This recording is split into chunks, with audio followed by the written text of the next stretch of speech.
اس رات کو دعائیں بہت کرنا ہے آپ نے، اور ہر قسم کی دعا اپنے لیے، اپنے رشتہ داروں کے لیے، اپنے عزیز و اقارب کے لیے، لیکن کچھ شرائط کوشش کریں کہ اس میں اگر پوری ہو جائیں تو کوئی امکان ہی باقی نہ رہے کہ یہ دعا ہماری قبول نہ ہو. جو ہم اتنی محنت کر رہے ہیں کوئی ایسا امکان باقی نہ رہے. دیکھیے سب سے پہلی بات تو یہ ہے کہ بہرحال دعا ایک ایسی چیز ہے جو قضا کو بھی ٹال دیتی. اگر موت بھی لکھ دی گئی ہے تو دعا کے ذریعے ٹل سکتی، لیکن بس مسئلہ یہ ہے کہ ہمیں اس گداگر کی طرح سے ہونا چاہیے. یہ کہا جاتا ہے محاورہ بھی ہے کہ اگر گداگر ہی سست ہو تو صاحب خانہ کو الزام نہیں دیا جا سکتا. بھائی تم خود ہی سست ہو، تم نے خود ہی آ کر تقاضا نہیں کیا، گڑ گڑائے نہیں. جیسے کہ امام خمینی سے کسی نے کہا کہ آیت اللہ تقی بہجت سے ہم درس عرفانیات لینا چاہتے ہیں، لیکن وہ تیار ہی نہیں ہوتے. امام خمینی نے کہا اصرار کرو.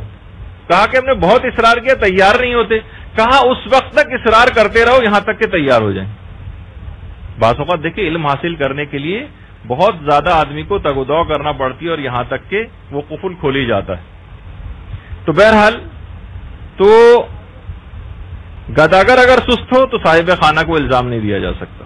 تو کوشش یہ کریں کہ اس رات کو بس بیٹھ جائیں کہ مجھے اپنی دعائیں قبول کروا کے ہی اٹھنا ہے پروردگار، ایسے میں نہیں اٹھوں گی. بس کچھ شرطوں کا خیال کر لیں. پہلی تو شرط یہ ہے کہ مکمل خشوع قلب کے ساتھ دعا مانگیں، رٹے رٹائے طریقے سے نہ ہو. جیسے ہوتا ہے پروردگار یہ کر وہ کر وہ کر، بالکل ایک اوپری دل سے بس جس طریقے سے ایک رٹی ہوئی کوئی چیز پڑی جاتی. اور روایتوں میں بھی ہے کہ خدا غافل ایسی دعا کو قبول نہیں کرتا جو غافل دل سے جاری ہوتی، یعنی خود جو دعا کرنے والا ہے وہ اس کو کوئی خاص اہمیت نہ دے رہا. اس کے بعد دوسری جو شرط، یعنی پہلی شرط کیا ہوئی؟ خشوع قلب، مکمل توجہ اور کنسنٹریشن کے ساتھ دعا مانگنا، رٹے رٹائے طریقے سے نہ ہو. دوسری شرط ہے وفا ہونی چاہیے، وفا. ادعونی استجب لکم، تم مجھ سے دعا کرو میں تمہاری دعاؤں کو قبول کروں گا. تو پروردگار پلٹ کے ہو سکتا ہے آپ سے یہ کہہ دے اوفے بعہدکم، پہلے تم تو اپنے کیے گئے وعدے کو مجھ سے پورا کرو، یعنی میری اطاعت میں ذرا سرگرمی دکھاؤ، پھر دیکھو میں تمہاری دعا کیسے قبول نہیں کرتا. تو وہی جو اب اس سے پہلے ہم بیان کر رہے تھے کہ گناہ اگر آپ کے ذمہ موجود ہیں اور صحیح طریقے سے توبہ نہیں کی ہے تو پھر قبولیت دعا میں رکاوٹ ہو جائیں گی. تو وفا کے معنی یہ ہیں کہ آپ بھی اپنے عہد و پیمان کو پورا کریں پروردگار سے، اطاعت کا عہد و پیمان، گناہوں سے بچنے کا عہد و پیمان، پھر دیکھیے کہ پروردگار کیسے دعا کو قبول نہیں کرتا. تو دوسری چیز علماء شرط لگاتے ہیں وفا ہونی چاہیے. اچھا اس کے بعد تیسری چیز مکمل یقین کے ساتھ دعا مانگیں. شک و شبے والی نہیں، پتہ نہیں پروردگار قبول کرے یا نہ کرے، نہیں، انشاءاللہ پروردگار اس کو ضرور قبول کر لے گا. ایک مکمل یقین ہونا چاہیے. جس طریقے سے بچے جو دعا مانگتے ہیں ان کے دماغ میں نہیں ہوتا ہے، آپ کہتے ہیں یہ کرو گے تو یہ. جیسے صاحب تھے، وہ جو حکایت بھی بڑی مشہور ہے کہ انہوں نے ایسی بچے سے کھیل رہے تھے کہ ہاتھ میں کوئی پیسہ کوئی سکہ لیا اور غائب کر دیا، اس کو کہیں چھپا لیا اور کہا کہ دیکھو یہ اندر مندر جو میں پڑھ رہا ہوں اس سے وہ چیز غائب ہو جاتی. بچے نے کہا اچھا. بچے نے بھی اس کو پورے یقین کے ساتھ پڑھنا شروع کر دیا اور چیزیں غائب کرنے لگے. تو بعض اوقات وہ صاحب جب بچہ ان کی طرف دیکھتا تھا تو بہت ڈر جاتے تھے کہ ان کو بھی کہیں غائب نہ کر دے. تو حکایتوں میں ملتا ہے پورے یقین کے ساتھ دعا مانگنا کہ پروردگار، شک و شبے والی بات نہیں، انشاءاللہ پروردگار میرا جب اس رات کو بیٹھا ہوا ہے دعا قبول کرنے کے لیے تو میری دعا ضرور قبول کرے گا. یعنی شک و شبے والی کوئی کیفیت نہ ہو، پورے یقین کے ساتھ کہ میری دعا قبول ہو گئی. اس کے بعد اگلی شرط ہے الہاہ و مبالغہ، یعنی خدا کے آگے گڑ گڑانا، گڑ گڑا کر دعا مانگنا. یہ خود ایک بہت بڑا اس رات کا دعاؤں کے سلسلے میں کمال ہے کہ ایک ہوتا ہے بالکل سپاٹ چہرے کے ساتھ بیٹھے ہوئے، نہیں، بالکل گڑ گڑا کر دعا مانگے، جھک کر ذلت کے ساتھ دعا مانگنا. اپنی آواز کو بھی ایسا کر لینا جس طریقے سے رونے والی جو آواز ہوتی ہے، تو پھر پروردگار آپ کی دعاؤں کو قبول کرے گا. اور اس کے بعد علماء ایک چیز اور بھی کہتے ہیں کہ اجتماع میں آپ ہوں خاص طور پر تو اس وقت اخفات ہونا چاہیے دعاؤں میں، یعنی کوئی آپ کی دعائیں سن نہ رہا ہو. یعنی مثلا ایک ساتھ بہت سارے لوگ بیٹھے ہیں تو بہت سے لوگ اتنی بلند آواز سے دعا کرتے ہیں، اجتماعی دعا نہیں کروا رہے ہیں بلکہ انڈیویجول دعائیں مانگ رہے ہیں لیکن بلند آواز سے نہیں، اخفات. خاموشی کے ساتھ دعا. ہاں جب اجتماعی دعا مانگیں گے کسی تک اس کے اندر محفل میں بیٹھ کر تو پھر تو وہ بلند آواز سے ہی پڑھی جائیں گی. اس کے بعد کچھ مقامات، کچھ اوقات ایسے ہیں، کچھ اوقات، ان اوقات کا اگر خیال کر لیا جائے تو دعاؤں کی قبولیت میں بہت ہی معاون ہوتے ہیں. اس وقت انسان بس ادھر ادھر وقت کو ضائع نہ کرے، خاص طور پر جس وقت بہت تیز ہوا چل رہی ہو. تیز ہوا کو چلنے کے وقت اگر دعا مانگی جائے تو ضرور قبول ہو جاتی. اسی طریقے سے اگر بارش کسی جگہ پر ہو رہی، بارشوں کا سیزن بھی ہے، لوگ ویسے مزے لیتے ہیں بارش میں، لیکن بارش جب باران رحمت الہی برسنا شروع ہوتا ہے، ایک تو وہ مرزا غالب کا نظریہ تھا، وہ کہتے تھے کہ ہمیں باران رحمت الہی جو برستا ہے اس پر اعتراض نہیں ہے، وہ تو 5 منٹ برستا ہے، اس کے بعد 3 دن تک ہماری چھت برستی رہتی ہے، ٹپکتی رہتی ہے، اس پہ اعتراض ہوتا ہے. تو بہرحال اگر بارش کسی وقت ہو رہی ہے اور اس وقت آپ دعا مانگیں گے، وہ اوقات دعا میں سے، ان اوقات دعا میں سے کہ جس میں دعائیں قبول ہوتی ہیں. اس کے علاوہ جس وقت آپ تلاوت قرآن کرتی ہیں، تلاوت قرآن کرنے کے بعد جو دعا مانگیں گے اس وقت وہ دعا ضرور انشاءاللہ قبول ہوگی.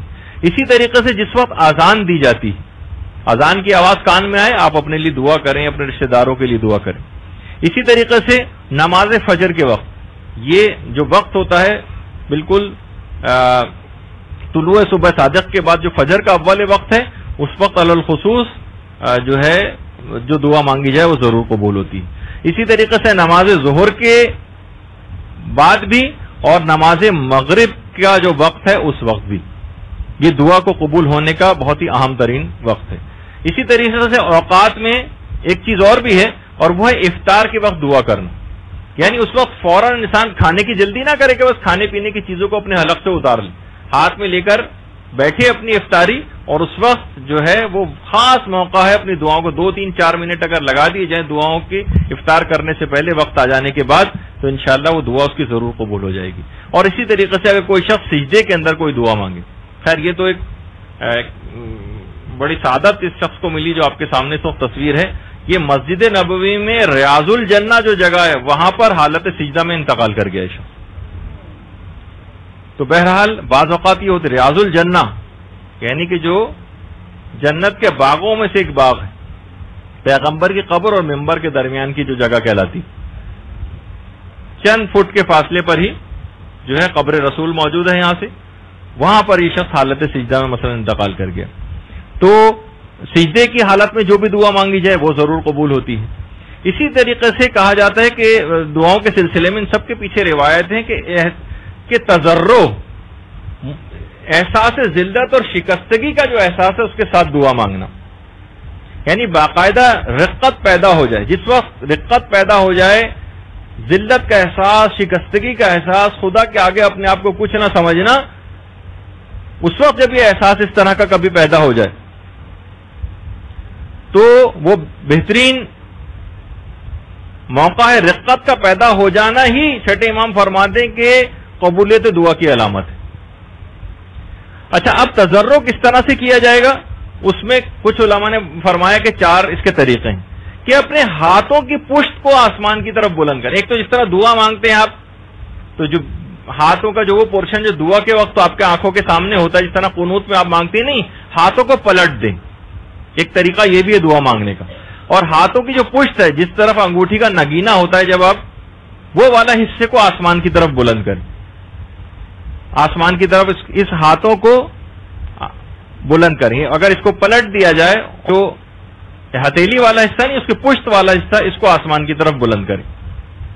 اور اس کے بعد ہاتھوں کو دائیں اور بائیں حرکت دیں اور کہیں کہ پروردگار مجھے نہیں پتا کہ میں قیامت میں اصحاب یمین میں سے ہوں گا یا اصحاب یسار میں سے، میں دائیں ہاتھ والے گروہ میں ہوں گا یا بائیں ہاتھ والے گروہ میں. اپنے ہاتھوں کو دائیں اور بائیں حرکت دیں بند کر کے، اور اس کے بعد اپنے ہاتھوں کو اوپر کریں، کبھی ہاتھوں کو نیچے کریں کہ پروردگار مجھ کو نہیں پتا کہ تو قیامت کے میدان میں مجھ کو پست کرے گا یا بلند کرے گا.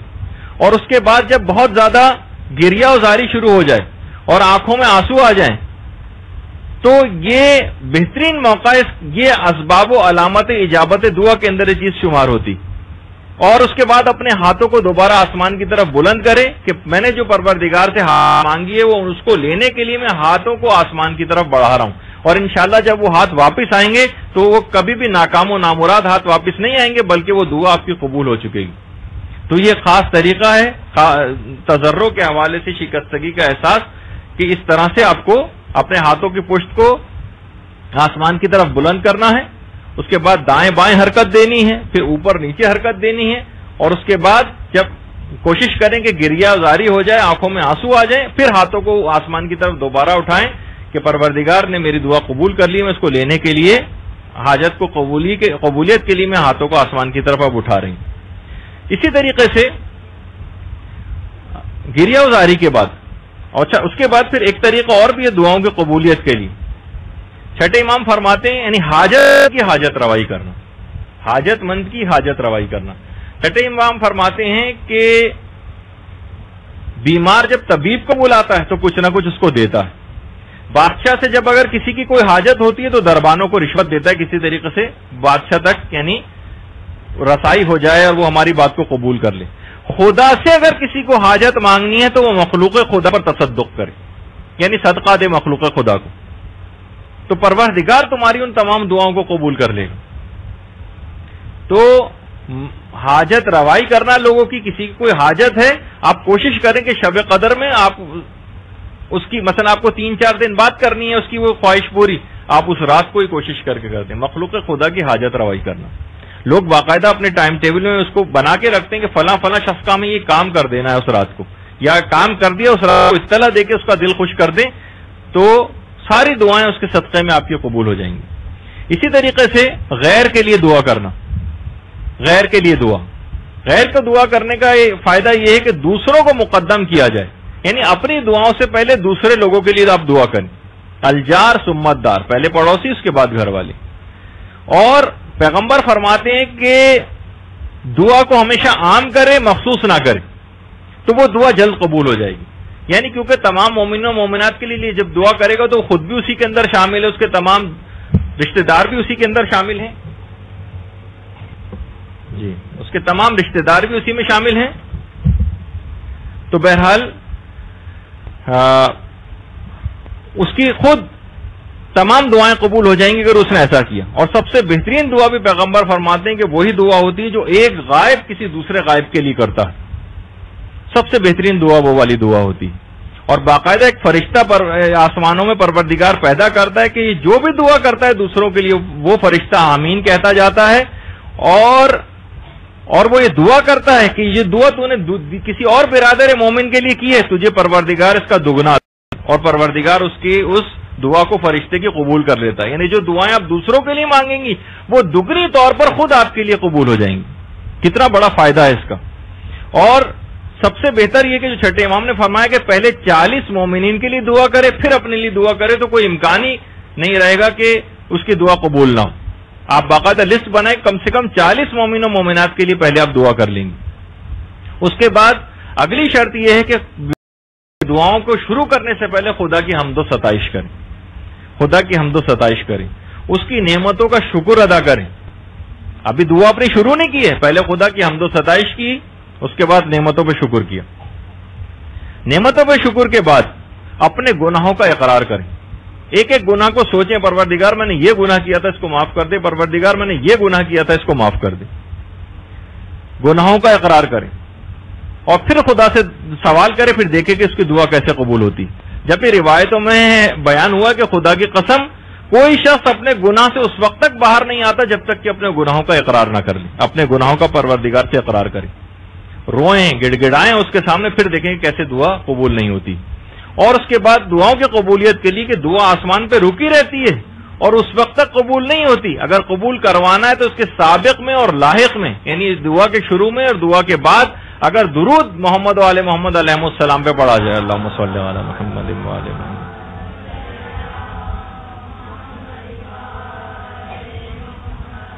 دعا آسمانوں پہ رکی رہتی ہے اور قبول ہی نہیں ہوتی جب تک کہ سابق اور لاحق میں درود جو ہے وہ اس کے نہ ہو۔ تو دعا کے شروع میں بھی درود پڑھیں، دعا کے آخر میں بھی درود پڑھیں، اور درمیان میں اپنی دعا کو رکھیں۔ یہ ایک طریقہ ہے دعا کو قبول کرانے کا۔ اس کے علاوہ اگلا طریقہ ہے تکمیل شرائط۔ مثلا کوشش کریں کہ اگر آپ دعا سے پہلے اگر باوضو ہوں تو بہت قوی امکان ہے آپ کی دعا کو قبول ہونے کا۔ غسل کیا ہوا ہو، وضو کیا ہوا ہو، جسم طاہر ہو، لباس ہمارا پاک و پاکیزہ ہو، یہ تمام چیزیں۔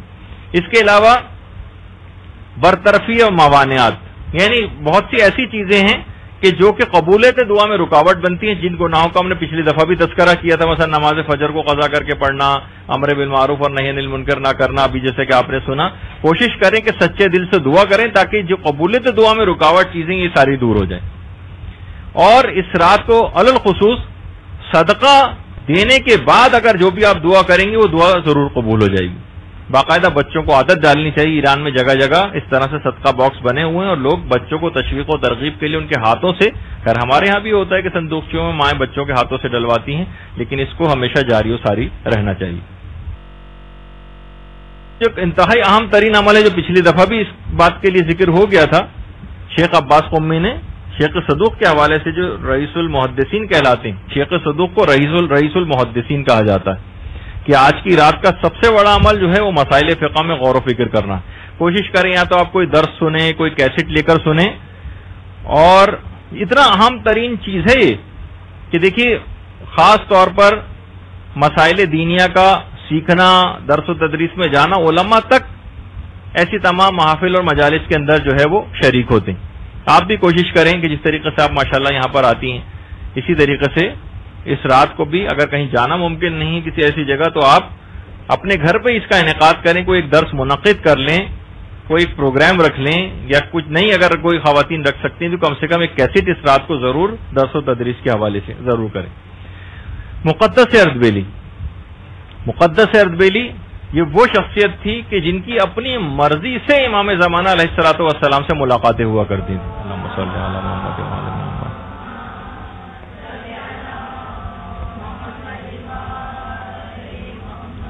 اور اتنے زیادہ تقدس معاب تھے مقدس اردبیلی کہ جس وقت یہ کربلا میں ہوتے تھے، یعنی جب زیارت کے لیے کربلا جاتے تھے تو رفع حاجت کے لیے 12 میل دور کربلا سے دور جایا کرتے تھے. کہتے تھے مجھے شرم محسوس ہوتی ہے کہ جس زمین میں امام کا جسم مطہر آرام کر رہا ہوں میں وہاں پر اپنی نجاستوں کو گراؤں.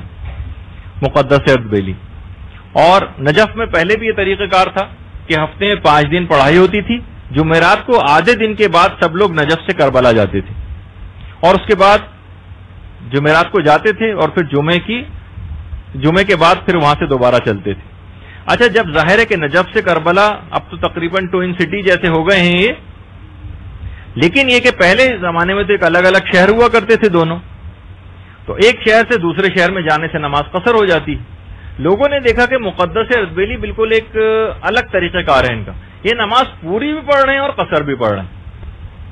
دیکھیے ایک فقہی مسئلہ ہے کہ اگر کسی شخص کا سفر حرام کا سفر ہے تو اس کو نماز قصر کی سہولت نہیں ملتی، یعنی پھر اسے پوری نماز پڑھنا. مثلا اگر کوئی شخص کراچی سے لاہور جائے کسی کو قتل کرنے کے ارادے سے، اس کا یہ سفر معصیت کہلاتا ہے، اس میں قصر کی سہولت اسے نہیں ملے گی. ناشزہ عورت جس کا میں نے پچھلی دفعہ کہا تھا کہ وہ اپنے شوہر کے حقوق پورے نہیں کر رہی اور اس سے چھوٹی چھوٹی باتوں پہ لڑ جھگڑ کے دوسرے شہر اپنی ماں کے گھر واپس چلی گئی ہے، تو یہ جو سفر ہے اس کا، یہ ناشزہ عورت کا سفر، یہ سفر معصیت گناہ کا سفر کہلائے گا. اس کو سفر میں نماز پوری پڑھنا ہے کیونکہ یہ سہولت اس کو نہیں ملے گی قصر کرنے کی، یعنی 4 رکعتی نماز کو جو 2 رکعت کرنے کی سہولت ہے اس کو نہیں ملے گی.